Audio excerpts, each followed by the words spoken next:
Lucinda, itigil mo na ang pag-arte. Hindi ka asawa, at lalong hindi ka isang Villarreal. Isa ka lang empleyadong nang overstay sa bahay na ito. Ngayon, may 7 araw ka para mag-impake at lumayas. Ang boses ni Renato ay parang hagupit ng latigo na bumasag sa katahimikan ng gabing iyon. Sa gitna ng malawak na sala ng Mansion Villarreal, kung saan ang samya ng mga bulaklak para sa ika-40 araw ng pagpanaw ni Salvador, ay humahalo sa amoy ng mamahaling alak. Tila tumigil ang pag-ikot ng mundo para kay Lucinda. Nabitawan ni Lucinda ang hawak na pilak na sandok. Ang kalansing nito sa sahig na gawa sa nara ay tila isang hudyat ng kanyang pagbagsak. Tumingin siya sa paligid. Naroon ang mga iginagalang na pamilya sa Negros, ang mga negosyante ng asukal, at ang mga matatandang opisyal ng barangay. Lahat sila ay nakatingin sa kanya.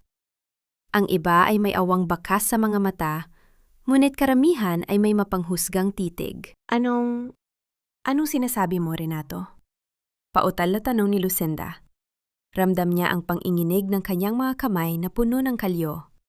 Mga kalyong nakuha niya sa 20 taong pagbubungkal at pag-aayos sa Hacienda Villarreal na nooy baon sa utang. Mumisi si Renato, ang anak ni Salvador sa unang asawa na kararating lang mula sa Maynila kasama ang kapatid nitong si Patricia.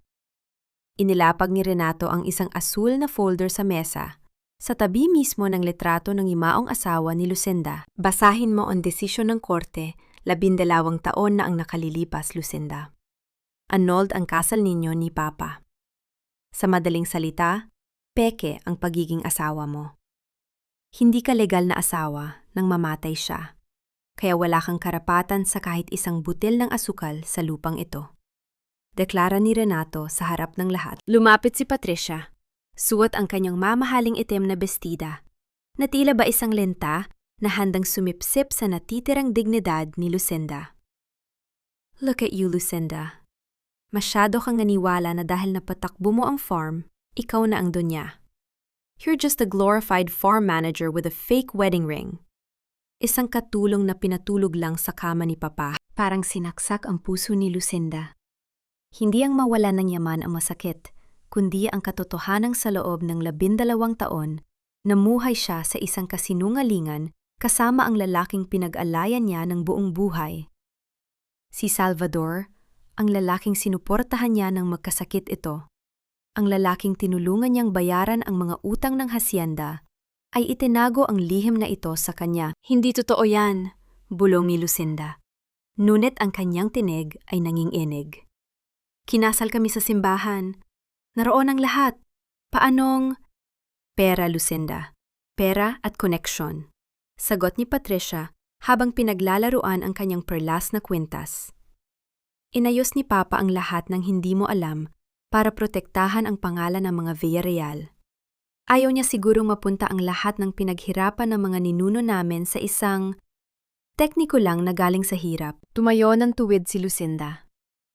Kahit na parang gumuho ang kanyang dibdib, pilit niyang hinanap ang lakas na nagmula sa kanyang pagiging isang inhenyero, isang babaeng nasanay humarap sa bagyo sa gitna ng taniman.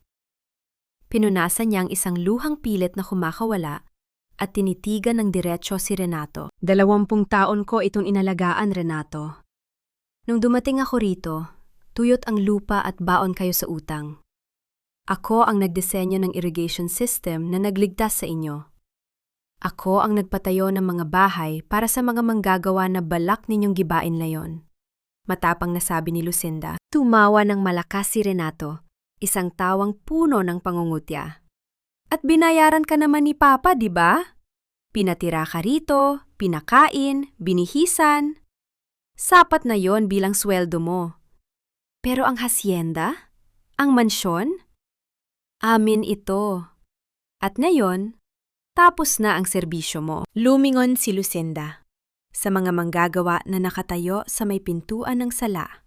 Sila ang mga taong nakasama niya sa ilalim ng init ng araw. Ngunit nakita niya ang pag-iwas ng kanilang mga tingin. Takot sila. Alam nilang hawak ni Renato ang kanilang kabuhayan. Tanging si Mang Tino, ang matandang kapatas, ang tumingin sa kanya ng may lungkot. Ngunit mabilis din itong napayuko nang mapansin ni Renato. Ibigay mo sa akin ang susi ng opisina, Lucinda, utos ni Renato. Na yun din. Hindi, sagot ni Lucinda. Kailangan kong makita ang mga orihinal na dokumento. May mga record ako ng bawat harvest, bawat sentimong pumasok sa hasyendang ito. Kung sasabihin ninyong wala akong karapatan bilang asawa, titingnan natin ang karapatan ko bilang taong nagpundar ng kalahati ng kung anong meron kayo ngayon. Nagbago ang ekspresyon ni Renato. Ang kanyang mukha ay naging mapula sa galit. Humakbang siya palapit at dinuro si Lucinda. Wala kang makikita. Ang lahat ng record sa loob ng opisinang yon ay pag-aari ng mga Villarreal. Wala kang karapatang humawak kahit isang pirasong papel doon. Bago pa makahilo si Lucinda, mabilis na lumabas si Renato patungo sa pasilyo, kung saan naroon ang maliit na opisina ni Salvador. Narinig ni Lucinda ang pagkalansing ng mga susi. Mabilis ning hinabol ang ampon, ngunit huli na ang lahat. Click! Isang malakas na tunog ng pagkakandado ang umalingaw-ngaw. Hinarap siya ni Renato habang hawak ang malaking kumpol ng susi. Mula ngayon, bawal ka nang pumasok dito. Ang lahat ng gamit mo, ipapalabas ko sa mga tauhan ko at itatambak sa gate. Renato, nandoon ang mga personal kong gamit. Ang mga plano para sa susunod na ane, sigaw ni Lucinda. Pilit na binubuksan ang pinto, ngunit matibay ang pagkakalock nito. Mumiti ng tuso si Renato. Naglakad siya patungo sa bintana ng pasilyo na nakaharap sa isang malalim na mambog o muling daluyan ng tubig ulan na puno ng putik. Sa isang kumpas ng kanyang kamay, inihagis niya ang mga susi sa labas, diretso sa madilim at maputik na kanal sa ilalim ng ulan. Kung gusto mong makuha ang mga record mo, hanapin mo sa putik, Lucinda. Bagay ka naman doon, di ba? Isang magsasakang nangarap maging donya. Naiwan si Lucinda na nakatitig sa saradong pinto. Ang kanyang mga gamit, ang kanyang mga plano, at ang katotohanan tungkol sa 12 taon ng kanyang buhay ay nakakulong sa loob. Ang ulan sa labas ay nagsimulang bumuhos ng malakas, tila nakikiramay sa bagyong namumuo sa kanyang kalooban. Ngunit sa gitna ng hapdi, may isang bagay na hindi alam ni Renato. Hindi lang susi ang kailangan para buksan ang katotohanan. Alam ni Lucinda ang bawat sulok ng hasyendang ito dahil siya ang bumuo nito. Tumingin siya sa litrato ni Salvador na nakasabit sa pader. Bakit, Salvador? Bakit mo ito ginawa? Bulong niya. Ngunit sa ilalim ng kanyang pighati, isang matinding determinasyon ang nagsimulang mag-alab. Kung ang ulan at putik ang gusto nilang paglagyan sa kanya, doon siya magsisimulang magbungkal ng katotohanan. Hindi naging mahinahon ang langit sa unang gabi ng 7 araw na palugit ni Lucinda. Habang bumubuhos ang ulan, naging abala ang mga tauhan ni Renato sa paghakot ng kanyang mga gamit mula sa mansyon.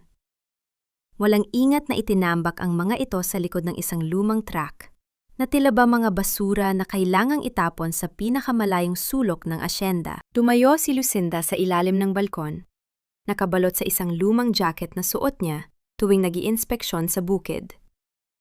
Pinagmamasdan niya ang kanyang aparador, ang mga inhenyerong aklat na kanyang pinag-aralan, at ang mga kwadra ng larawan na nababalot na ngayon ng putik at ulan. Walang sinuman sa mga katulong o tauhan ang naglakas loob na tumingin sa kanya. Ang mga taong dati niyang pinakikinggan ang mga hinaing, ang mga pamilyang kinuha niya bilang ninang sa binyag at kasal, ay nakayuko lamang habang dumadaan sa kanyang harapan. Oh, heto pa ang isang alaala ng pagiging ambisyosa mo. Wika ni Patricia habang lumalabas ng pinto, bit-bit ang isang pares ng sapatos na pang-opisina ni Lucinda. Inihagis niya ito sa putikan, sa mismong paanan ng matanda. Gamitin mo yan para maglakad palayo rito. Huwag mo nang hintayin na kaladgarin ka pa namin sa harap ng barangay. Hindi sumagot si Lucinda. Kinuha niya ang sapatos, pinunasan ng putik gamit ang kanyang palad, at inilagay ito sa loob ng kanyang bag. Hacienda Villarreal ang nagturo sa akin na ang tunay na halaga ng isang tao ay wala sa kung anong suot niya, kundi sa kung anong kaya niyang itanim at palaguin. Maaaring nakuha ninyo ang mansyon, Patricia, pero ang lupang ito, alam nito kung sino ang nagmahal sa kanya. Isang mapait na tawa ang isinagot ni Patricia, bago tinalikuran ang matanda at pabalas na isinara ang pinto ng mansyon. Dahil wala nang matutuluyan, dinala ni Lucinda ang kanyang mga natitirang gamit sa isang luma at abandonadong kubo sa pinakarid ng asyenda. Ang lugar kung saan siya unang tumuloy nung bagong graduate pa lamang siya at kinuha ni Salvador bilang tekniko. Ang bubong ay may butas. Ang sahig ay umaalingasaw sa amoy ng lumang dayame. Ngunit dito, malayo sa karangyaan ng mansyon, nararamdaman niya ang tibok ng lupa. Kinabukasan, ang tunog ng isang malakas na trumpeta ng sasakyan ang gumising sa buong barangay. Nagtipon-tipon ang mga manggagawa sa harap ng bodega, kung saan nakatayo si Renato sa ibabaw ng isang platform. Sa tabi niya ay isang lalaking naka-Amerikana, isang abogado mula sa isang malaking korporasyon sa Maynila. "Makinig kayong lahat!" sigaw ni Renato, na ang boses ay umaalingaw-ngaw sa hangin. "May masamang balita ako. Dahil sa maling pamamahala ni Lucinda sa inyong mga records, at dahil sa kawalan niya ng legal na katayuan sa pamilyang ito, nalaman naming ang mga lupang kinatatayuan ng inyong mga bahay ay ilegal na nailipat. Ang kumpanyang kapartner namin ay magtatayo rito ng isang world-class resort. Ibig sabihin, kailangang buwagin ang mga quarters ninyo sa loob ng isang buwan." Isang malakas na bulungan at ingay ng pagtutol ang sumiklab sa mga manggagawa. "Saan kami pupunta, Don Renato? Si Ma'am Lucinda ang nangakong hindi kami mawawala ng tirahan." Sigaw ng isang matandang manggagawa. Lumingin si Renato sa direksyon ng kubo ni Lucinda sa malayo. Isang tusong ngiti ang gumuhit sa kanyang mga labi. "Huwag kayong magalit sa akin. Magalit kayo kay Lucinda. Siya ang nangako sa inyo ng mga bagay na wala siyang karapatang ibigay. Pinaniwala niya kayong asawa siya ni Papa para makuha ang inyong tiwala. Pero ang totoo, ginamit lang niya kayo para magmukha siyang bayani. Ngayon, lahat tayo ay magbabayad sa kanyang pagsisinungaling." Mula sa malayo, naririnig ni Lucinda ang bawat salita. Ramdam niya ang mga matatalim na tingin ng ilang manggagawa na nagsimula ng maniwala sa lason ni Renato. Ang mga taong itinuring niyang pamilya ay unti-unti nang nagiging kaaway dahil sa takot na mawala ng masisilungan. Lumapit si Mang Tino kay Lucinda ng hapon na yon, habang ang matanda ay abalang nag-aayos ng kanyang mga basang gamit. Malungkot ang mukha ng kapatas. "Ma'am, pasensya na ho, pero pinagbawalan kami ni Don Renato na kausapin kayo. Ang anak ko, kailangan niya ng operasyon sa susunod na linggo. Si Don Renato lang ang tanging pag-asa namin." Pabulong na sabi ni Mang Tino, hindi makatingin ng diretso sa kanyang dating amo. Hinawakan ni Lucinda ang kamay ni Mang Tino. "Naiintindihan ko, Tino. Huwag kang mag-alala sa akin. Unahin mo ang pamilya mo." "Pero ma'am," huling hirit ni Mang Tino bago umalis, "iyong mga lumang record sa bodega, balak na nilang sunugin bukas ng umaga. Sabi ni Don Renato, basura na raw ang mga yon." Nanigas si Lucinda. Ang mga records na yon, ang mga sulat kamay na ulat ng bawat anihan, ang mga mapa ng irigasyon na kanyang iginuhit, doon nakatago ang katotohanan ng kanyang 20 taon. Kung masusunog ang mga yon, kasamang maglalaho ang kanyang tanging paraan para patunayan ang kanyang halaga sa asyenda. Sa dilim ng gabi, habang ang lahat ay natutulog, tumayo si Lucinda at kinuha ang kanyang flashlight. Alam niyang kailangan niyang makapasok sa bodega bago sumapit ang umaga. Ngunit nang makarating siya sa pintuan ng bodega, nakita niya ang isang bagong kadena at isang gwardyang may bitbit na baril. At ang mas masahol pa, sa kabilang panig ng bakod, nakita niya si Renato na may hawak na lighter, nakatitig sa isang tumpok ng mga papel na nakahanda ng sulyaban. Ang amoy ng nasusunog na papel ay humahalo sa malamig na simoy ng gabi, tila isang masangsang na insenso ng kamatayan para sa nakaraan ni Lucinda. Mula sa madilim na sulok ng mga punong mangga, pinanood niya ang bawat pahina ng kanyang mga ulat na nagiging abo sa ilalim ng mapanuring mata ni Renato. Ang bawat kislap ng apoy ay tila isang sampal, bawat graph ng ani, bawat listahan ng sweldo ng mga manggagawa, at bawat plano para sa irigasyon ay naglalaho na parang bula. Ubos na, narinig niyang wika ni Renato habang pinapagpagan ang kanyang kamay. Wala ng ebidensya. Bukas, ang asyendang ito ay magiging isang blankong papel na kami lang ang may karapatang sulatan. Bumalik si Lucinda sa kanyang maliit na kubo na ang puso ay tila isang mabigat na bato sa kanyang dibdib. Sa loob ng 20 taon, naniwala siyang ang katotohanan ay nakasulat sa mga dokumento at pirma. Ngunit ngayong gabi, napagtanto niya na sa mundo ng mga Villarreal, ang papel ay madaling sunugin. Umupo siya sa sahig na kawayan. Ang tanging liwanag ay ang munting gasera na kanyang hiniram sa isang batang manggagawa na palihim na naawa sa kanya. Habang naghahanap ng tuyong damit sa kanyang lumang maleta, naramdaman ng kanyang mga daliri ang isang matigas na bagay sa ilalim ng kanyang mga lumang uniforme. Ito ang lumang baul na gawa sa kahoy ng kanyang ina, isang alaala na dinala niya mula sa kanyang bayan noong siya ay nagsisimula pa lamang.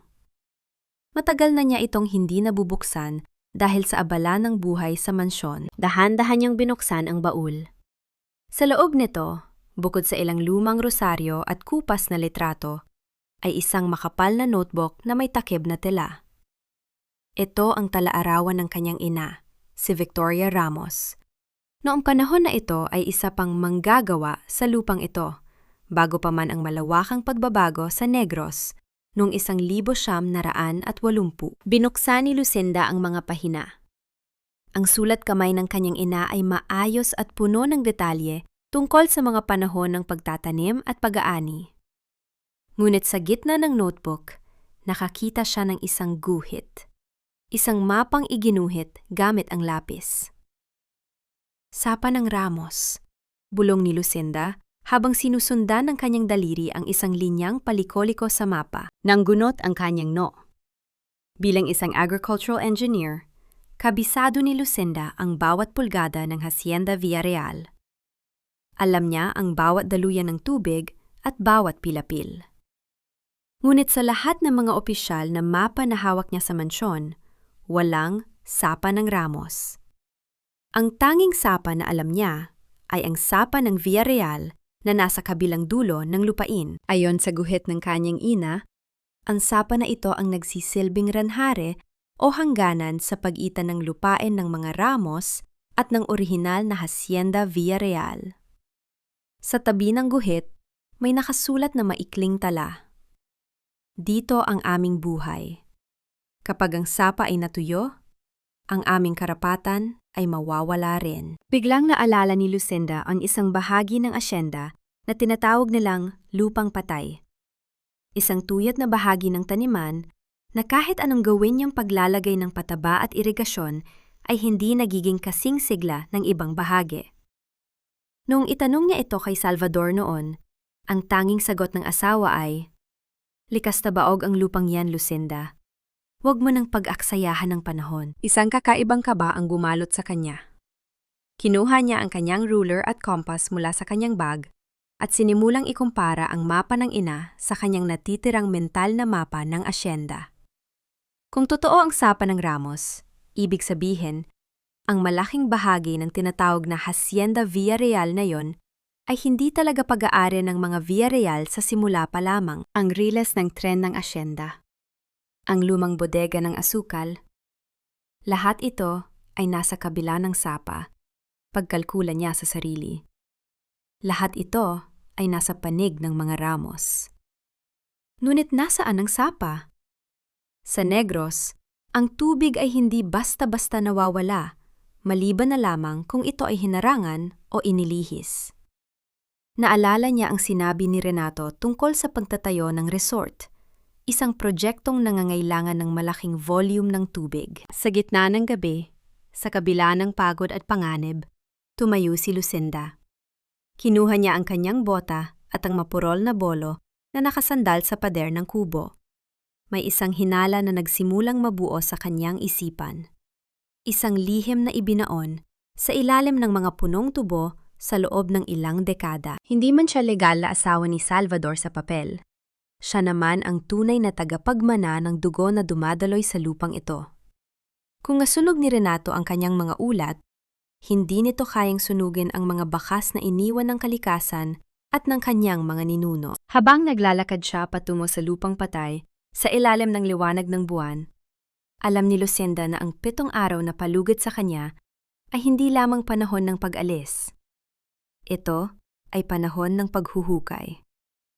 Isang malaking kasinungalingan ang nakabaon sa ilalim ng Hacienda Villarreal at siya lamang ang tanging nakakaalam kung paano ito palilitawin.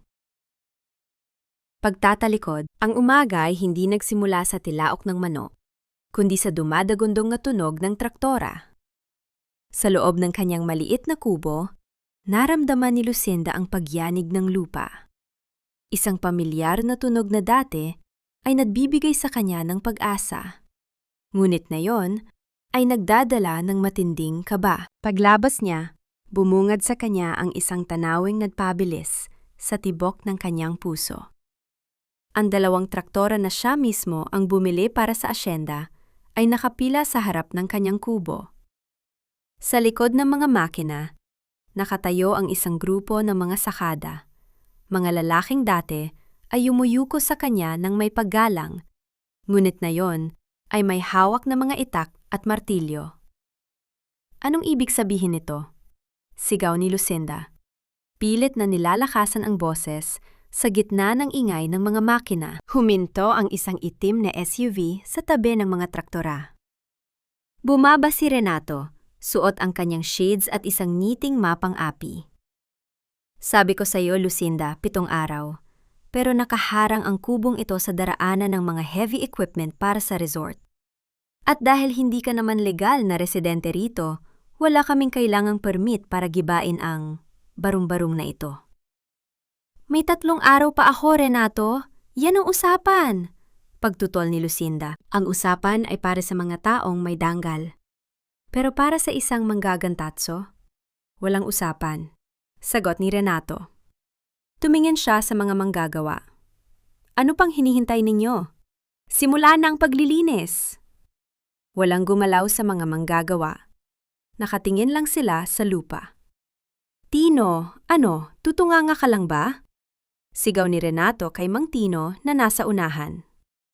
Isipin mo ang anak mo sa ospital. Isang kumpas ko lang, wala ka ng trabaho. Wala pang pambayad sa doktor. Nakita ni Lucinda ang panginginig ng mga balikat ni Mang Tino. Dahan-dahan, itinaas ng matandang kapatas ang kanyang itak, ngunit hindi niya magawang tumingin sa mga mata ni Lucinda. Ma'am, pasensya na ho. Kailangan lang namin mabuhay. Pabulong na sabi ni Mang Tino bago tumalikod. Ito ang pinakamasakit na bahagi. Hindi ang pagkawala ng mansyon, kundi ang makita ang mga taong ipinaglaban niya na ngayon ay nagiging kasangkapan sa kanyang pagdurusa. Pinanood ni Lucinda ang kanyang mga gamit na marahas na inilalabas mula sa kubo. Ang kanyang luma at kupas na kutson ay inihagis sa putikan. Ang kanyang mga gamit sa kusina ay nagkadurog-durog. Ang baul ko! Sigaw ni Lucinda nang makitang bubuhati na ng isang lalaki ang lumang kahon ng kanyang ina. Huwag ninyong hawakan yan! Tumakbo si Lucinda para harangan sila. Ngunit mabilis siyang hinawakan sa braso ng 2 tauhan ni Renato. Pilit siyang nagpupumiglas habang nakikita niyang inihahagis ang baul sa gilid ng daan.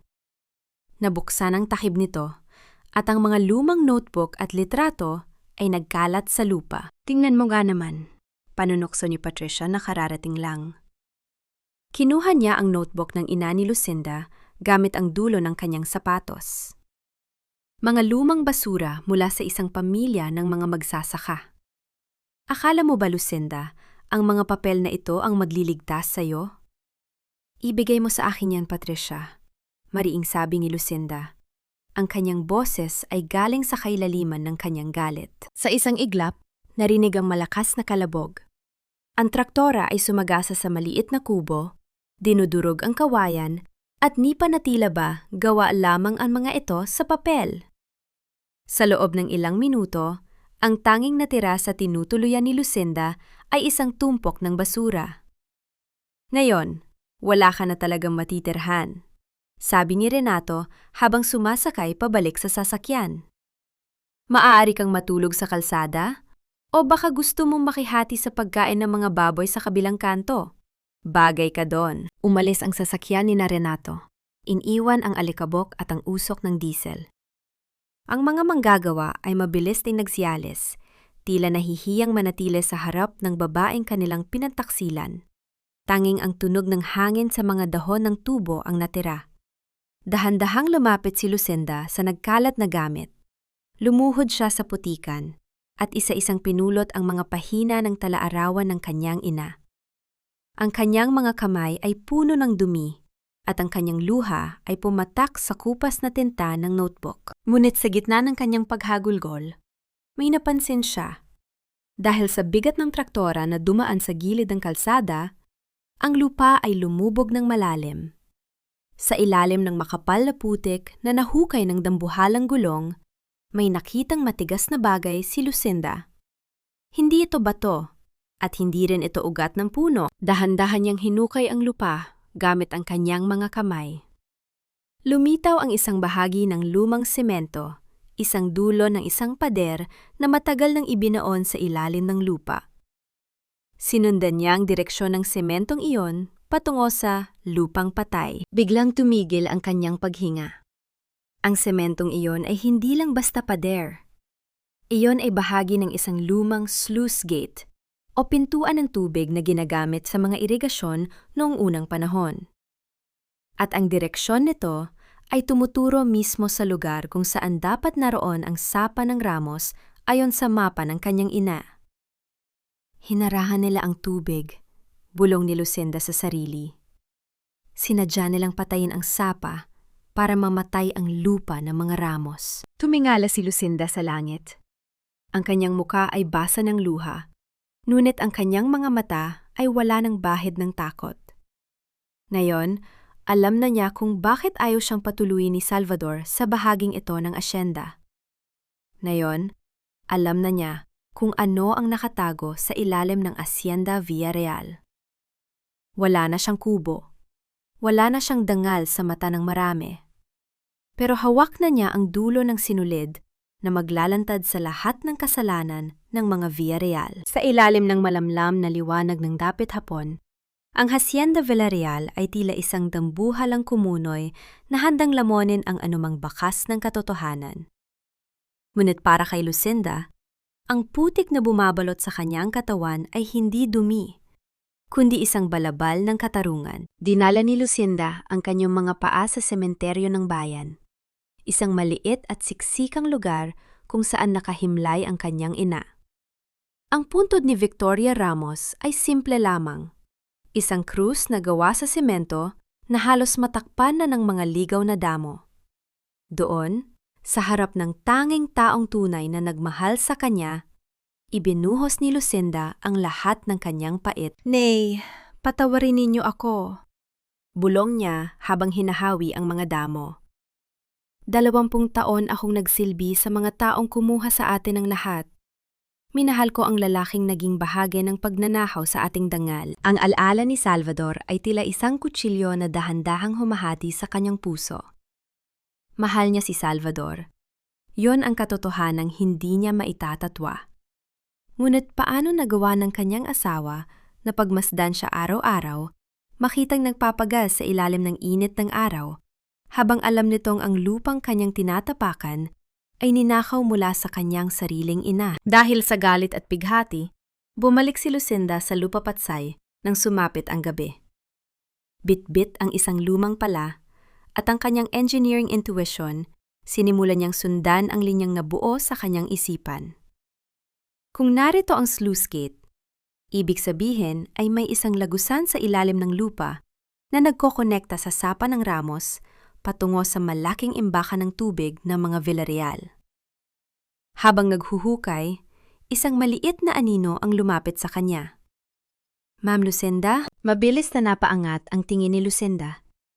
Si Jojo, ang 10 taong gulang na anak ng isang sakada, ay nakatayo doon bitbit ang isang balot ng tinapay at isang bote ng tubig. Pinapabigay po ni nanay. Sabi niya, wag ko raw pong sasabihin kay Don Renato. Pabulong na sabi ng bata. Isang mainit na pakiramdam ang dumalay sa dibdib ni Lucinda. Sa kabila ng takot at pagtalikod ng mga matatanda, ang mga bata, ang kinabukasan ng asyenda, ay hindi nakakalimot sa kanyang kabutihan. Salamat, Jojo. Sabihin mo sa nanay mo, hinding-hindi ko ito malilimutan. Nang makaalis ang bata, nagpatuloy si Lucinda sa paghukay. Pagkalipas ng ilang oras, tumama ang kanyang pala sa isang matigas at kalawanging metal.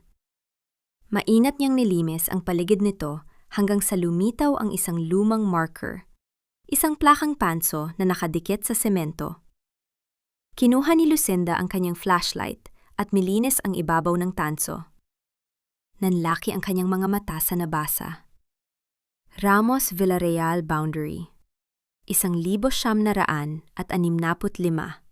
Property of Ramos Estate. Hindi lang basta sapa ang kinuha nila. Ang buong lupang patay at ang 2 katabing field na pinakamalakas umani ng asukal ay orihinal na bahagi ng lupa ng mga Ramos. Ang sapa ng Ramos ay hindi natuyo. Ito ay sinadyang ibaon sa ilalim ng semento at lupa upang baguhin ang natural na ranhari o border ng asyenda. Kaya pala tinawag itong lupang patay. Wika ni Lucinda habang nangihinig ang boses. Dahil kailangang magmukhang walang halaga ang bahaging ito para walang maghanap sa tunay na hangganan. Napaupo si Lucinda sa tabi ng hukay. Ang katotohanan ay mas masakit kaysa sa inaasahan niya. Si Salvador ay hindi lamang naging tahimik. Naging bahagi siya ng isang sistematikong pagnanakaw na nagpahirap sa pamilya ni Lucinda sa loob ng ilang dekada. Ngunit habang tinititigan niya ang plakang tanso, napansin niya ang isang bagay. Ang mga tornilyo na humahawak sa plaka ay mukhang bago. Hindi ito ang mga orihinal na tornilyo mula noong 1965. May naglinis nito kamakailan. May nag-alaga sa marker na ito sa ilalim ng lupa. Isang pirasong papel ang nakitang nakaipit sa ilalim ng tanso, nakabalot sa plastik para hindi mabasa. Nanginghinig ang kamay ni Lucinda nang buksan ito. Isang maikling sulat kamay ang nakasaad sa loob. Lucinda, ang tubig ay hindi kailanman nakakalimot sa kanyang daan. Hanapin mo ang agos, at doon mo matatagpuan ang iyong kalayaan. Patawad. Ang sulat kamay ni Salvador. Nanginig ang buong katawan ni Lucinda. Ang kanyang asawa ay hindi lang basta naging pahimik. Iniwan niya ang ebidensyang ito para kay Lucinda. Ang annulment, ang pagpapalayas sa kanya, at ang lahat ng pasakit na nararanasan niya ngayon, ito ba ay isang malupit na paraan ni Salvador upang itulak siya sa katotohanan ito? Sa gitna ng kadiliman ng gabi, ang agos na nawala ay nagsimulang muling tumibok sa kanyang pandama. Hindi na siya ang api at kawawang peke na asawa. Siya ang tagapagbantay ng isang lihim na sapat na para gumuho ang buong imperyo ng mga Villarreal. Ngunit bago pa siya makatayo, isang malakas na liwanag ng flashlight ang tumama sa kanyang muka mula sa itaas ng deck. Ano sa tingin mo ang ginagawa mo sa lupa ko, Lucinda? Ang boses ni Renato ay kasing lamig ng bakal. Sa likod niya, 2 armadong gwardiya ang nakatutok ang baril kay Lucinda. Ano sa tingin mo ang ginagawa mo sa lupa ko, Lucinda? Ang dangal mo ba ang hinuhukay mo sa putik? O baka naman naghahanap ka ng barya para pambili ng pamasahe palayas dito? Ang boses ni Renato ay umalingaw-ngaw sa katahimikan ng gabi. Puno ng pangungutya. Ang liwanag ng kanyang flashlight ay tila isang mapanghusgang mata na nakatitig sa maruming muka ni Lucinda. Mabilis na itinago ni Lucinda ang plastik na may lamang sulat ni Salvador sa kanyang bulsa, habang ang kanyang katawan ay nagsisilbing panangga sa nahukay na marker. Ang lupang ito ay hindi kailanman naging iyo, Renato.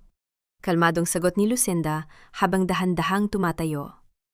Minana mo lang ang isang kasinungalingan. At ang kasinungalingang iyon ang unti-unting lalamon sa pangalan ng mga Villarreal. Tumawa si Renato, isang maikli at tuyot na tawa. Baliw ka na nga.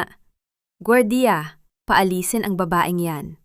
At bukas, tambakan ninyo ng semento ang butas na yan. Ayaw kong may mga asong gala na naghuhukay sa bakuran ko. Habang kinaladkad si Lucinda palabas ng dik, hindi siya nanlaban. Hindi na kailangan. Hawak na niya ang susi. Ang kailangan na lamang niya ay ang kumpirmasyon mula sa labas ng asyenda. Isang lugar kung saan ang pera ni Renato ay walang kapangyarihan. Kinaumagahan, sa gitna ng matinding pagod at puyat, naglakad si Lucinda patungo sa kabayanan. Ang kanyang hitsura ay malayo sa dating Ma'am Lucinda, na laging maayos at kagalang-galang. Ang kanyang damit ay may mansa ng putik. Ang kanyang buhok ay magulo, at ang kanyang mga mata ay pagod. Ngunit ang bawat hakbang niya ay may bigat ng determinasyon. Pagdating niya sa Municipal Registry of Deeds, bumungad sa kanya ang amoy ng lumang papel at alikabok. Isang batang empleyada ang tumingin sa kanya nang may pandidiri. "Nay, bawal po ang mamalimos dito," sabi ng babae habang hindi inaalis ang tingin sa kanyang computer. Humawak si Lucinda sa counter, tumayo ng tuwid at tinitigan ang empleyada. "Hindi ako mamamalimos. Ako si Engineer Lucinda Ramos. Narito ako para sa isang official records request para sa Lot 400 at 2405 ng dating Ramos Estate. Heto ang aking lisensya." Napatigil ang babae nang makita ang professional ID ni Lucinda. Kahit marumi, ang awtoridad sa boses ni Lucinda ay hindi maikakaila. "Papasensya na po, ma'am. Sandali lang po." Pagkalipas ng ilang oras sa loob ng madilim na archive room, inilapag sa harap ni Lucinda ang isang makapal at dilaw na folder. Ito ang Mother title ng Hacienda Villarreal. Gamit ang kanyang magnifying glass at ang kanyang kaalaman sa cartography, sinimulang busisiin ni Lucinda ang mga lumang dokumento. Doon niya nakita ang katotohanang matagal nang itinatago ng anino ng nakaraan. Ang mga dokumento noong 1970 ay malinaw na nagpapakita ng orihinal na sukat ng lupa. Ngunit sa mga papel na may petsang 1982, may mga mapang idinagdag na halatang pinatungan lamang. Ang pirma sa ilalim ng mga rebisadong mapa ay hindi kay Salvador. Don Federico Villarreal, ang ama ni Salvador, ang lolo ni Renato. Si Don Federico ang arkitekto ng lahat. Ninakaw niya ang lupa ng mga Ramos sa pamamagitan ng paggawa ng mga pekeng utang at pagmamanipula sa mga hangganan, habang ang pamilya ni Lucinda ay lugmok sa kahirapan. At si Salvador? Natuklasan ni Lucinda ang isang serya ng mga liham mula kay Salvador patungo sa kanyang ama noong kabataan nito. "Papa, hindi tama ang ginagawa natin sa mga Ramos. Ang sapa ang natural na hangganan. Bakit kailangang ibaon ng katotohanan sa ilalim ng semento? Hindi mabubuo ang isang imperyo sa ibabaw ng ninakaw na dangal." Nabitawan ni Lucinda ang panulat. Napasandal siya sa upuan habang umaagos ang luha sa kanyang mga pisingi. Ngayon ay nauunawaan na niya ang lahat. Ang lungkot sa mga mata ni Salvador tuwing titingnan nito ang lupang patay. Ang kanyang labis na kabaitan sa mga manggagawa na tila ba palaging may binabayar ang utang. Si Salvador ay biktima rin ng kanyang sariling apelido. Namuhay siya sa loob ng 4 na dekada na pasan-pasan ang kasalanan ng kanyang ama. Ang annulment na ginawa niya 12 taon na ang nakalilipas ay hindi dahil sa kawalan ng pagmamahal. Ginawa niya yon dahil alam niyang darating ang araw na ito. Ang araw na sisingilin ng kasaysayan ang mga Villarreal. Sa pamamagitan ng pagputol sa legal na ugnayan ni Lucinda sa pamilya, binigyan niya si Lucinda ng kapangyarihan na kasuhan ng asyenda nang hindi nadadamay sa kanyang sariling utang na loob at sumpa ng pamilya. "Salvador, Bakit hindi mo sinabi sa akin?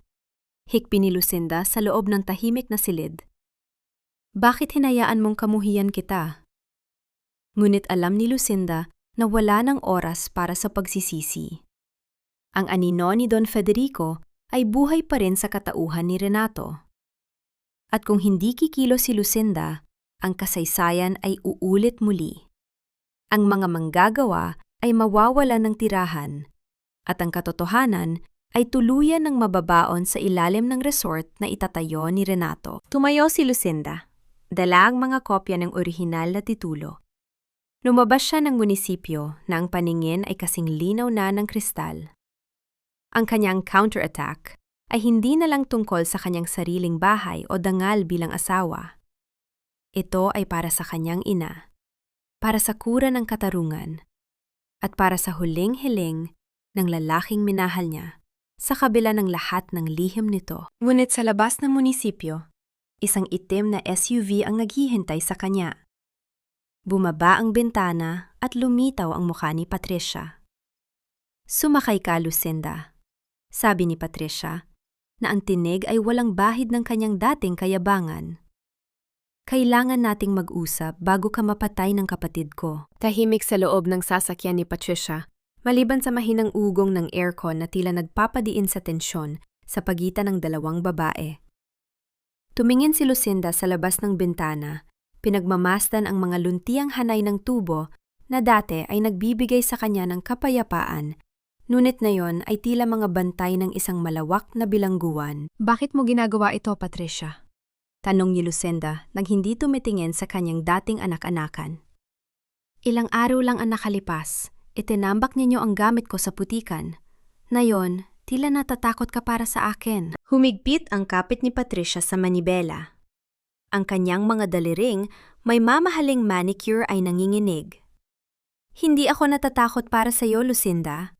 Natatakot ako para sa sarili ko. Si Renato, hindi ko na siya kilala. Nalaman ko kagabi na balak niyang ilipat ang lahat ng pondo ng resort sa isang offshore account na kanya lang ang may access. Kapag natapos na ang deal, iiwan niya rin ako. Gagawin niya sa akin ang ginawa niya sa iyo. Isang mapait na ngiti ang sumilay sa labi ni Lucinda. Ang kasakiman ay walang pinipiling kadugo, Patricia. Iyan ang itinuro sa inyo ng apelidong Villarreal. Itinigil ni Patricia ang sasakyan sa isang liblib na bahagi ng kalsada, malayo sa mga mata ng mga tauhan ni Renato. May kinuha siyang isang folder mula sa ilalim ng kanyang upuan at iniabot ito kay Lucinda. Ito ang orihinal na kopya ng annulment decree na nakuha ko sa safe ni Renato. Sabi niya, galing daw ito sa korte, 12 taon na ang nakalilipas. Pero tignan mo ng mabuti, Lucinda. May mali. Nanginig ang mga daliri ni Lucinda habang binubuksan ang folder. Pinasa niya ang bawat salita, bawat selyo, hanggang sa umabot siya sa pinakahuling pahina, ang pirma ni Salvador. Napatitig si Lucinda sa pirma. Ang kanyang puso ay tila huminto sa pagtibok. Sa unang tingin, mukhang pirma nga ito ni Salvador. Ang bawat kurba at diin ng bolpen ay tila perpekto. Ngunit bilang asawa na nakasama niya sa loob ng 20 taon at bilang inhenyerong sanay sa pag-aanalisa ng mga blueprint, may napansin si Lucinda na hindi makikita ng ordinaryong mata. Sa dulo ng huling titik ng apelidong Villarreal, may isang maliit at halos hindi makitang tuldok na nakabaon sa papel. Isang munting marka na tila ba sinadya. Biglang gumalik sa alaala ni Lucinda ang isang gabi. 10 taon na ang nakalilipas, habang nagtatrabaho sila ni Salvador sa mga dokumento ng asyenda. Lucinda, wika ni Salvador noon, habang nakatitig sa isang kontratang hindi niya gusto, ngunit kailangang pirmahan dahil sa utos ng kanyang ama. Tandaan mo ito. Kapag ang isang tao ay pinilit na sumang-ayon sa isang bagay na laban sa kanyang konsensya, nag-iiwan siya ng bakas. Ang pirma ko na may tuldok sa dulo ay isang senyales, isang pagsigaw sa gitna ng katahimikan na ang papel na ito ay walang bisa sa harap ng Diyos. Peke ang annulment, bulong ni Lucinda, habang ang luha ay nagsimulang pumatak sa dokumento. Hindi ito pirmang pagsang-ayon. Ito ay pirmang protesta. Anong sinasabi mo? Nagtatakang tanong ni Patricia. Ang asawa ko, si Salvador, hindi niya ako hininga ng annulment. Paliwanag ni Lucinda na ang boses ay puno ng emosyon. Pinilit siya ng pamilya ninyo, o marahil ay binantaan ng buhay ko, kaya napilitan siyang gawin ang dokumentong ito. Pero alam niyang darating ang araw na makikita ko ito. Alam niyang ako lang ang makakaintindi ng markang ito. Napagtanto ni Lucinda ang mas malalim na plano ni Salvador. Ang dokumentong ito ay hindi para palayasin siya, kundi para magsilbing time bomb laban kay Renato. Sa ilalim ng batas, ang paggamit ng isang dokumentong alam mong may anomalya para mang-agaw ng mana ay isang krimen na may mabigat na parusa. Patricia, ang kapatid mo ay hindi lang nagnanakaw ng lupa, sabi ni Lucinda habang tinititigan ang dalaga. Gumagamit siya ng palsipikadong dokumento para lukuhin ang korte at ang buong pamilya. Kapag lumabas ang katotohanan ito, hindi lang siya mawawala ng mana. Mabubulok siya sa kulungan. Namutla si Patricia. Anong gagawin natin? Kailangan nating bumalik sa asyenda, mariing sabi ni Lucinda. May 3 araw pa ako bago ang deadline ni Renato. At sa loob ng 3 araw na yon, tatanggalin ko ang maskara ng kapatid mo sa harap ng lahat ng taong niloko niya. Tumingin si Lucinda sa kanyang mga kamay na marumi pa rin mula sa paghuhukay kagabi. Ang hapdi ng pagkatalikod ng mga manggagawa, ang sakit ng paggagiba ng kanyang kubo, at ang pait ng lihim ni Salvador, lahat ng iyon ay nagmistulang gasolina sa apoy ng kanyang determinasyon. Ang maskara ng pamilyang Villarreal ay nagsisimula ng mabasag, at sa pagkakataong ito, si Lucinda Ramos ang hahampas ng huling martilyo. Ang opisina ni Salvador sa loob ng mansyon, na dati ay puno ng amoy ng lumang tabako at mga plano para sa ikabubuti ng asyenda, ay tila naging isang malamig na silid ng interogasyon. Nakaupo si Renato sa likod ng malaking mesa na gawa sa nara. Ang kanyang mga daliri ay magkadikit habang pinagmamasdan si Lucinda na pumasok. Sa isang tabi, nakatayo si Patricia na tila isang estatwa, hindi makatingin ng diretso kay Lucinda. Sa labas ng pinto, naririnig ang mabibigat na yabag ng 2 armadong gwardiya. Alam ko kung saan ka nanggaling kahapon, Lucinda. Simula ni Renato. Ang kanyang boses ay kalmado ngunit may talim. Ang pagpunta sa Registry of Deeds ay isang malaking pagkakamali. Akala mo ba ay ikaw lang ang may koneksyon sa gobyerno? Isang tawag ko lang. Alam ko na kung anong mga folder ang hinawakan mo. Inilapag ni Lucinda ang kanyang bag sa upuan. Kung ganoon, alam mo na ring alam ko ang totoo, Renato. Alam ko ang tungkol sa orihinal na sukat ng lupa ng mga Ramos. Alam ko ang tungkol sa pekeng annulment. Tumawa ng mahina si Renato, pagkatapos ay kumuha ng isang tseke mula sa kanyang drawer. Inilapag niya ito sa gitna ng mesa. 5 milyong piso, wika ni Renato. At isang fully furnished na kondo sa Makati. Isang marangal na pag-alis, Lucinda. Isang pagkakataon na mamuhay ng komportable sa lungsod, malayo sa putik at amoy ng asukal. Pirmahan mo lang itong quitclaim and waiver, at bukas din ay may sasakyang maghahatid sa'yo sa Maynila. Tiningnan ni Lucinda ang check. 5 milyon. Sapat na yon para mabuhay siya ng matiwasay hanggang sa kanyang huling hininga. Ngunit sa likod ng mga numerong yon, nakikita niya ang mga mukha ng mga manggagawang mawawala ng tirahan. Nakikita niya ang mga luha ng kanyang ina. Kung ang katotohanan ay nagkakahalaga lang ng 5 milyon sa'yo, Renato, ibig sabihin ay masyado kang natatakot, sagot ni Lucinda. Ang dignidad ko ay hindi maipagpapalit sa isang unit sa Makati. Nawala ang ngiti sa mukha ni Renato. Ang kanyang mga mata ay naging kasing dilim ng gabi. Inaasahan ko na ang sagot na yan. Kaya naman, inihanda ko rin ang pangalawang opsyon. May inilabas siyang isa pang folder. Sa loob ay may mga ulat ng audit na may selyo ng isang accounting firm. Sa nakalipas na 20 taon, na ikaw ang namamahala sa produksyon, natuklasan namin ang malaking shortage sa mga ani.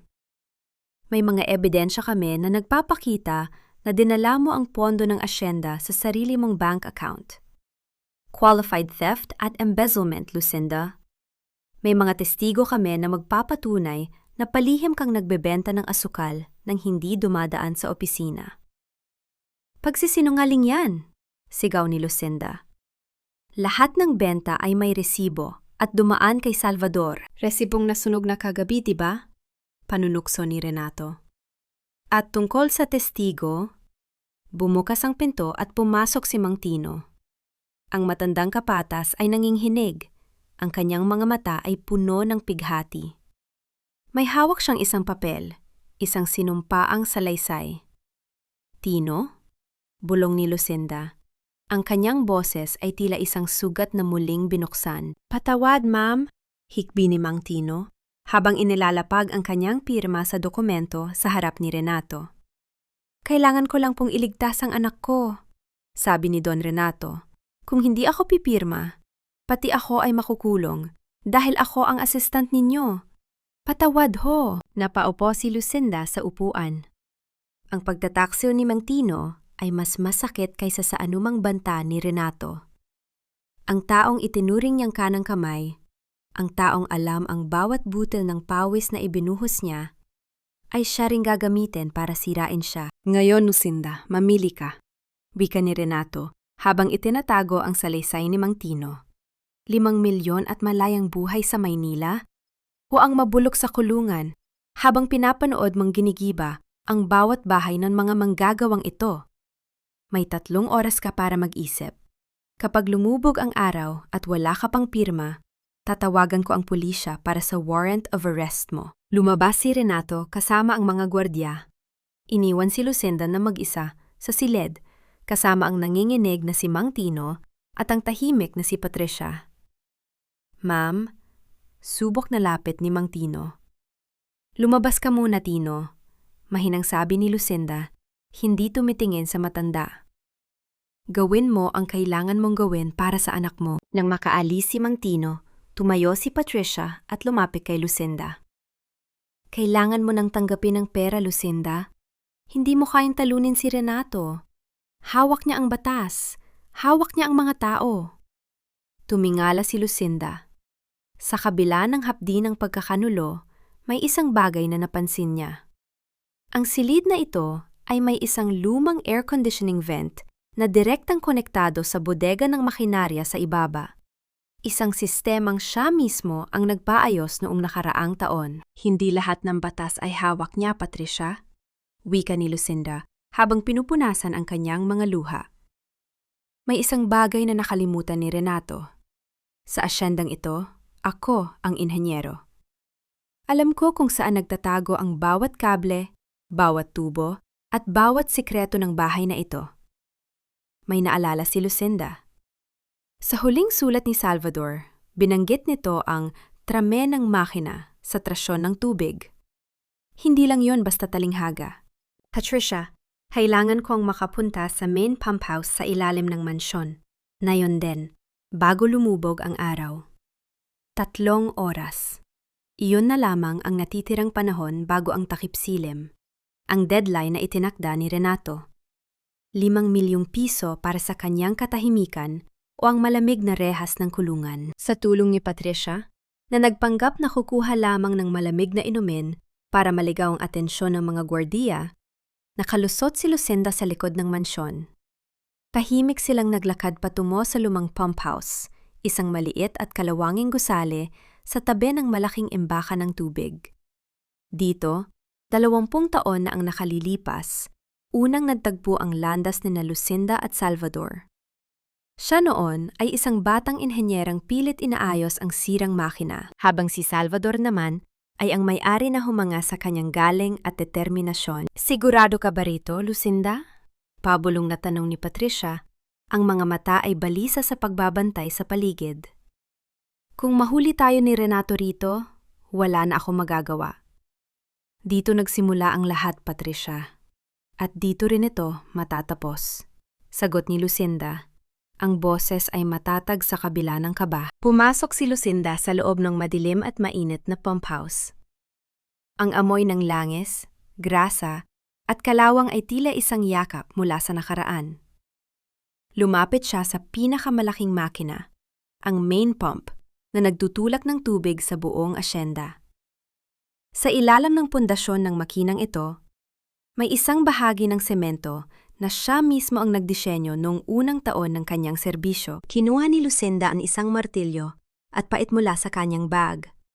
Sinimula niyang tiktikin ang gilid ng semento sa tapat ng valve number 4. Alam niya ang bawat cavity o puwang sa loob ng pundasyong ito. Pagkalipas ng ilang minuto ng pagpapagal, gumuho ang isang bahagi ng semento at lumitaw ang isang maliit na kahon na yari sa sink, na balot ng makapal na grasa para hindi kalawangin. Nanginginig ang mga kamay ni Lucinda habang binubuksan ang kahon. Sa loob nito ay may isang makapal na sobre na may selyo ng isang kilalang law firm sa Bacolod at isang liham na may pamilyar na sulat kamay ni Salvador. Hindi muna binuksan ni Lucinda ang sobre ng abogado. Binasa niya ang liham ng asawa. Mahal kong Lucinda, panimula ng sulat. Kung binabasa mo ito, ibig sabihin ay wala na ako. At marahil ay ginagawa na ng aking mga anak ang kinatatakutan ko. Patawarin mo ako kung naging huli ang lahat. Noong nalaman ko ang tunay na ginawa ni Papa sa lupain ng iyong pamilya, huli na para baguhin ang nakaraan nang hindi nagigiba ang buong Hacienda Villarreal. Natakot ako, Lucinda. Natakot akong mawala ka sa akin kapag nalaman mo ang katotohanan. Huminto si Lucinda. Ang kanyang luha ay pumatak sa papel. Nabura ang ilang bahagi ng tinta. Ngunit ang pinakamalaking kasalanan ko ay ang pagpayag sa annulment, 12 taon na ang nakalilipas. Binantaan ako ni Renato. Nalaman niya ang tungkol sa pagnanakaw ni Papa at balak niyang hiyain ang ating pangalan at ipakulong ka sa mga gawa-gawang kaso kung hindi ako hihiwalay sa iyo.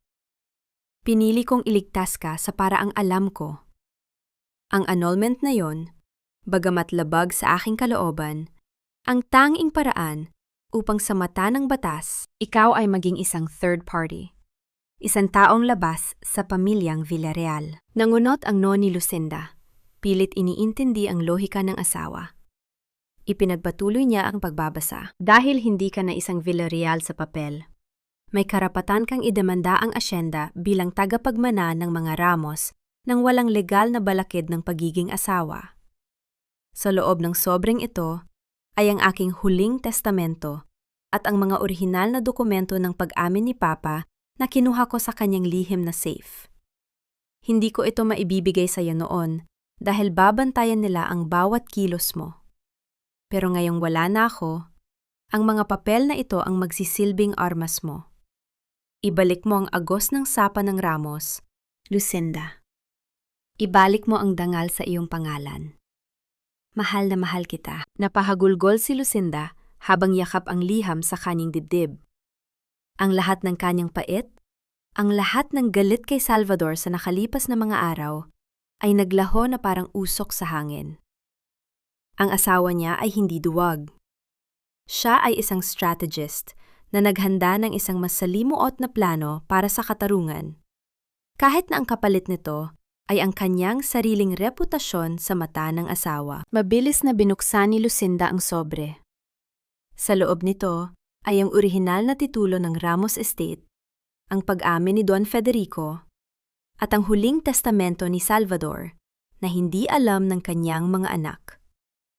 Lucinda, may paparating na sasakyan! Hiyaw ni Patricia mula sa labas. Mabilis na itinago ni Lucinda ang mga dokumento sa kanyang damit.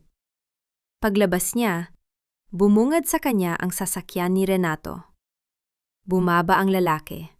Kasunod ang 2 pulis. Tapos na ang oras, Lucinda, sabi ni Renato habang nakatingin sa kanyang relo. Wala ang pirma mo sa mesa ko. Mukhang pinili mo ang rehas kaysa sa pera. Pulis, arestuhin ang babaeng yan para sa kasong qualified theft.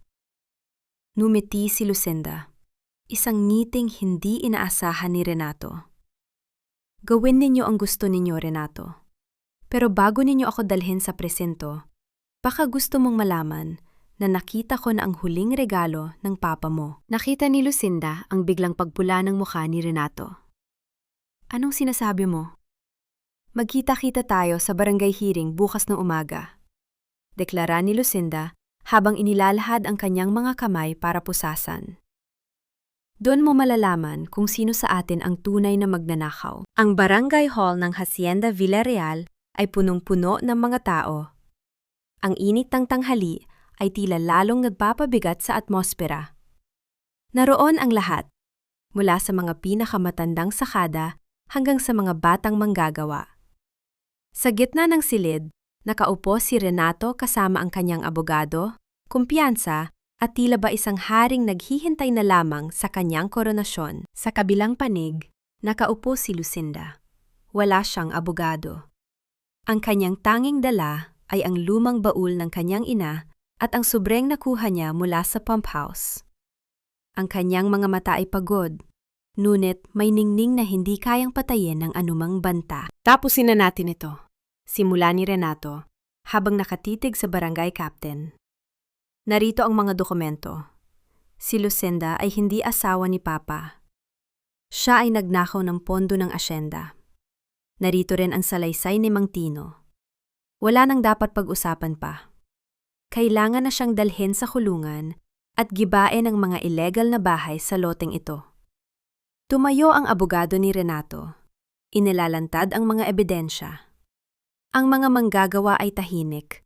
Ang iba ay umiiyak sa takot na mawalan ng tirahan. May sasabihin ka ba, Lucinda? Tanong ng barangay captain nang may lungkot. Dahan-dahang tumayo si Lucinda. Hindi siya tumingin kay Renato, kundi sa mga manggagawa. 20 taon ninyo akong nakasama. Alam ninyo kung gaano ko minahal ang lupang ito? Pero ang hindi ninyo alam, at ang hindi rin alam ni Renato, ay ang dugong dumadaloy sa ilalim ng mga tubong ito. Inilabas ni Lucinda ang orihinal na mapa mula sa baul ng kanyang ina at ang kopya ng titulo mula sa munisipyo. Renato, sinunog mo ang mga ulat ko, pero hindi mo kayang sunugin ang lupa, wika ni Lucinda. Ang tinatawag mong Hacienda Villarreal ay nakatayo sa ibabaw ng Ramos Estate. Noong 1982, hinarangan ng lolo mo ang sapa ng Ramos para mamatay ang aming taniman at mapilitan kaming ibigay ang lupa. Isang krimen ang simula ng yaman ninyo. Nagtawanan si Renato. Mga kwentong barbero, wala kang patunay. Mayroon, madiing sagot ni Lucinda. Kagabi, hinukay ko ang boundary marker sa lot 402. At narito ang liham ng pag-amin ni Don Federico Villarreal na itinago ni Salvador sa loob ng 20 taon dahil sa takot sa inyo. Natahimik ang buong silid nang ilabas ni Lucinda ang dokumento mula sa zinc box.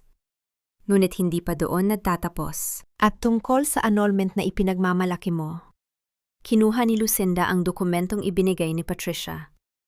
Tignan ninyong mabuti ang pirma ni Salvador. Sa dulo ng kanyang pangalan, may isang tuldok. Yan ang liham na marka ng asawa ko para sa mga dokumentong pinirmahan niya sa ilalim ng pananakot. Peke ang annulment na ito, Renato. Binuo mo ito para makuha ang mana habang buhay pa si Papa. Kasinungalingan! Sigaw ni Renato. Akmang susugurin si Lucinda, ngunit hinarangan siya ng mga tanod. Sa pagkakataong iyon, tumayo si Mang Tino mula sa likuran. Ang kanyang mukha ay basa ng luha. Peke rin ang salaysay ko! Pinilit ako ni Don Renato! Binantaan niya ang buhay ng anak ko. Pero hindi ko na kayang sikmurain ito. Si Ma'am Lucinda ang tunay na nag-alaga sa amin, hindi ang mga Villarreal. Isang malakas na hiyawan ang sumiklab sa loob ng barangay hall. Ang mga manggagawa na dati ay takot ay nagsimula ng magprotesta. Ngayon, Renato, narito ang huling testamento ni Salvador. Wika ni Lucinda, ang boses ay nanginginig sa emosyon. Binasa ko ito kagabi. Sabi rito, dahil sa mga illegal na ginawa ng pamilyang Villarreal sa mga Ramos, Ibinabalik ni Salvador ang lahat ng lupang Ramos Estate sa akin. At ang natitirang bahagi ng asyenda? Hindi niya ito iniwan sa inyo ni Patricia. Binasa ni Lucinda ang huling bahagi ng di-rehistradong testamento. Ang Hacienda Villarreal ay itatatag bilang isang quid ng komunidad.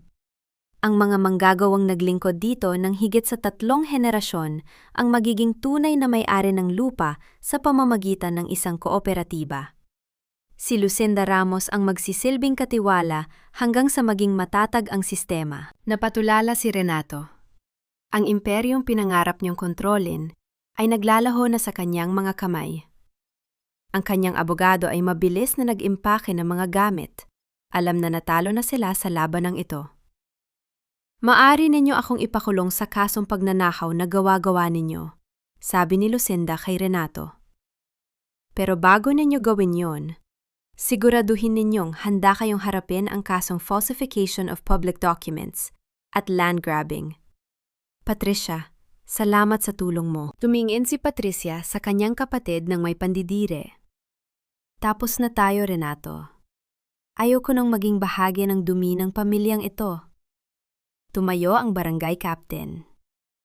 Renato Villarreal, sa harap ng mga ebidensyang ito, pansamantalang ititigil ang anumang demolisyon at ang mga dokumentong ito ay agad naming isusumite sa korte para sa kaukulang investigasyon. Naiwan si Renato na nakaupo sa sahig, tila isang batang nawala ng laruan.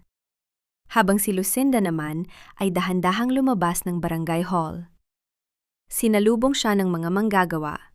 Hindi na bilang donya, kundi bilang kanilang ina.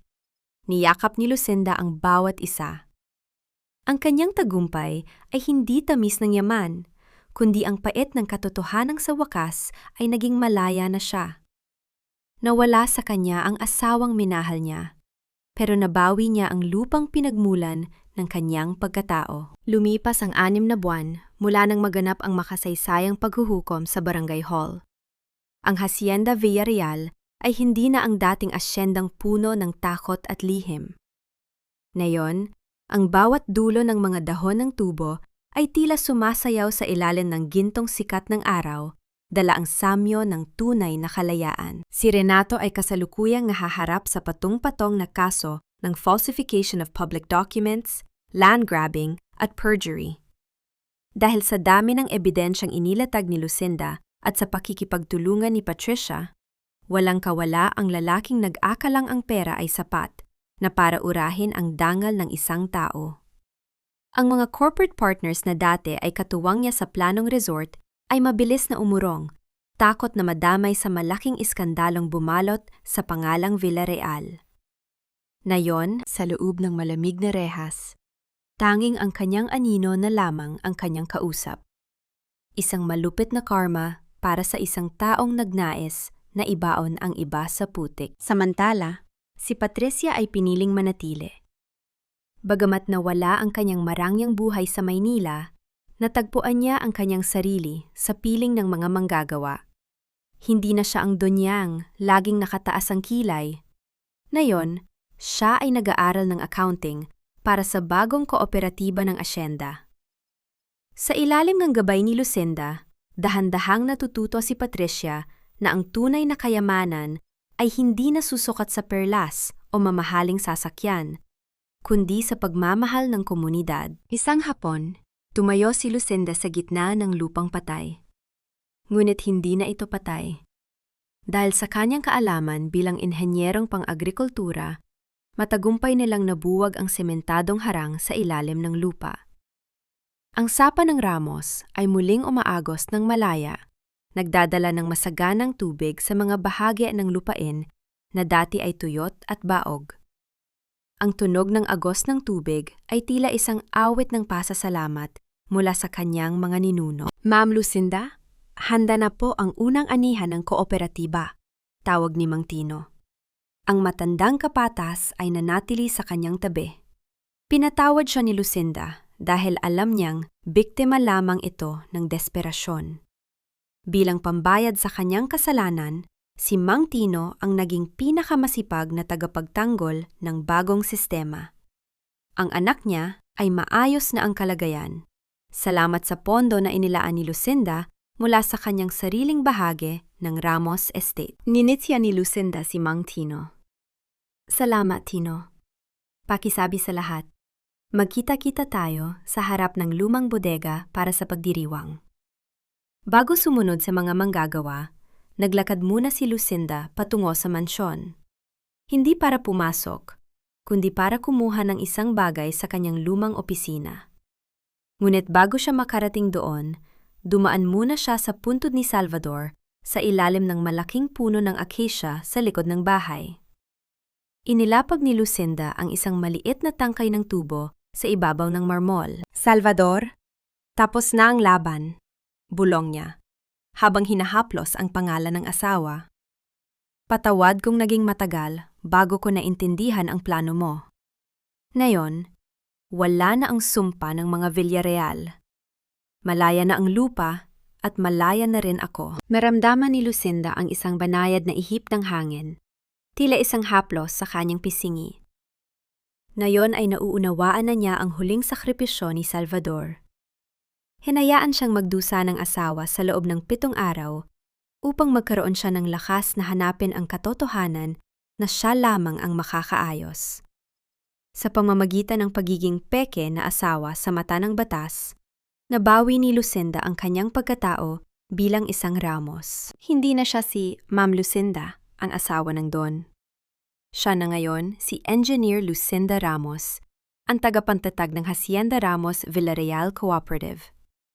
Ang mansyon ay ginawa nilang sentro ng pagsasanay para sa mga anak ng mga sakada, upang wala ng bata ang kailangang dumanas ng hirap na naranasan ng kanilang mga magulang. Pagbaba niya sa tuntungan ng mansyon, sinalubong siya ng hiyawan ng katuwaan. Ang mga truck ay puno ng matatamis na tubo, handa ng dalhin sa gilingan. Ang bawat sakada ay may ngiti sa kanilang mga labi, dahil alam nilang ang bawat patak ng kanilang pawis ay may katumbas na bahagi sa anihan.